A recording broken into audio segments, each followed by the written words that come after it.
Các bác nào mua con cưa này với giá hơn 2 triệu đồng thì các bác phải ở lại xem ngay video này của em.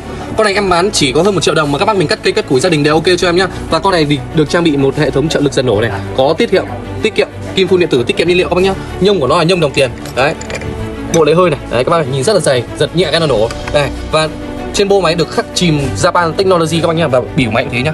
Đấy, và các bác mình nhận hàng là máy mới các bác nhá, không phải là máy bãi đâu. Đấy, máy mới tập hộp luôn các bác nhá. Tặng kèm đầy đủ phụ kiện, lam xích đầy đủ luôn. Đấy, bộ tháo mở đầy đủ các bác nhá. Đấy, các bác nhận hàng được kiểm tra hàng trước khi thanh toán các bác nhá. Chỉ hơn 1 triệu đồng thôi. Các bác quan tâm thì gọi điện ngay đến số điện thoại em đang ghi trên màn hình nhá. Cảm ơn tất cả mọi người.